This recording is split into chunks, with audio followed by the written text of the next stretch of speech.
حد يفهمني يا جماعه ايه اللي حصل النهارده في مباراه الزمالك واتحاد العاصمه. مش قادرة أتخطى الهدفين اللي سجلناهم. الهدف الأول لعدي الدباغ اللي هو لغاية بداية إن هو فاول على شيكوبنزا ما فكرش حتى إن هو يرجع للفار. هدف تاني لبيزيرا، هدف مثالي يعني. انا ما كنتش اتمنى يعني هدف بالشكل ده ولا سيناريو بالشكل ده. لا، الحكم بيرجع لكرة غريبة، هاندبول من التحام طبيعي، وطبيعي ان هي كمان ما تتحسبش، لكن بيرجع لها وبيحسب بيلغي طبعا الهدف، وبيحسب كمان ضربة جزاء لاتحاد العاصمة.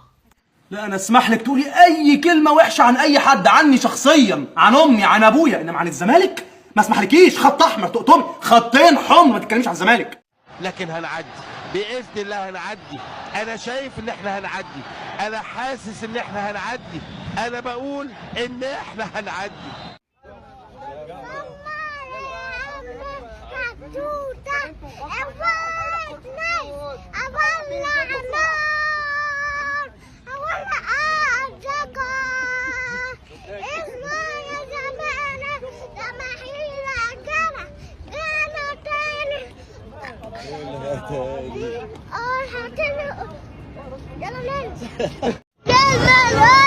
واحنا معاك نادي الملوك والابطال، وفي مكان دايما وياك.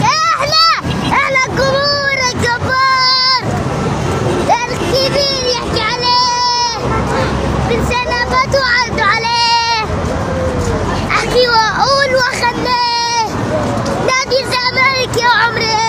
عينك بقى، متع عينك، بص الكوبري، تعالى خد الكوبري، عدي، حط في البعيده اهو، هدف عالمي. اقسم بالله حرام جون زي ده بتكنيك كده بجوده عامله كده يتلغى. ايه ده يا ابني؟ ايه يا ابني ده؟ ايه التكنيك ده؟ وترجع بقى تسيب الدنيا كلها وترجع للكوره دي. طب لو الهدف ده ما كانش اتحسب، لو الهدف ده ما كانش جه، كنت هترجع للكوره دي؟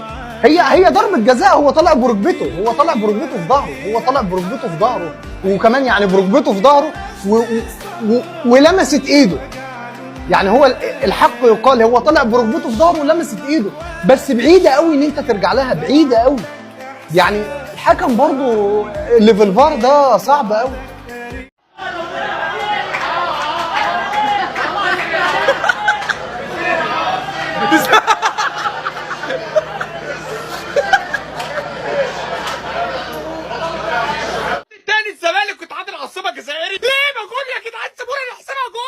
مش على بعضك انت، انا عارف شيكوبنزا ده خطر علينا وعليهم. اخوان بيزيرا اللي هيجيب الجول ويفتكر كلام جرجونا. في ايه؟ الاندرتيكر داخل الفرقه دي دخان كتير، كفته قليل. ما يلا يا بزيرا يا حبيبي. بزيرا يا رجلي، لا تحزن، لا. انت بعد الفرحه دي هتلغيه؟ لا، هم عايزين ضربه جزاء هم. لا بالله عليك، يا نهار اسود. النبي ما تجيبها، خليهم يفرحوا فينا فرح. زمالك، انا مش هقول لك ان انا حياتي واقفه على الماتش ده، او حياتي واقفه على البطوله دي، عشان انا ياما خدت معاك بطولات، وياما فرحت معاك، وياما حزنت معاك، وانا معلش انا مش مشجعه جديده. حسام عادل مجيد مصر غلطاته فورة، مصر يودي كل مجهود اصحابه في داهيه. الحمد لله احنا راضيين، والحمد لله هنقدر نرد هنا، والحمد لله رغم كل الفساد اللي بره واللي جوه واللي ضد الزمالك في كل حته، احنا واثقين في ربنا، ان شاء الله ربنا هيعوضنا هنا. ايه ده الزمالك ده؟ ايه ده والله العظيم؟ ده ايه ده؟ ايه اللي انا بشوفه ده؟ حسبي الله ونعم الوكيل فيكم، والله العظيم حسبي الله ونعم الوكيل فيكم قسما بالله.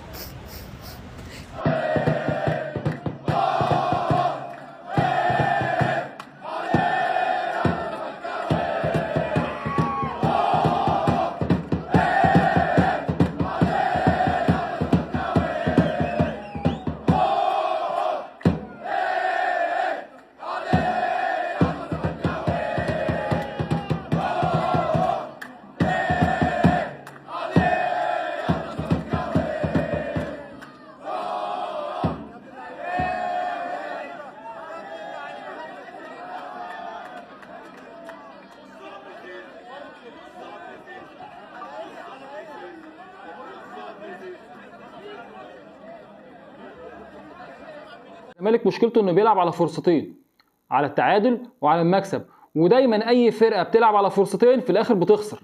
في الكوره كده عرفناها كده، اللي بيلعب على فرصتين بيخسر، ودايما الفرقه اللي بتكسب هي اللي بتلعب على المكسب وبس.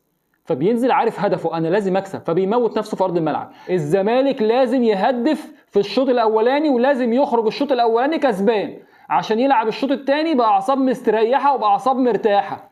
اللهم بلغت، اللهم فاشهد، بقولها لك واجر على الله.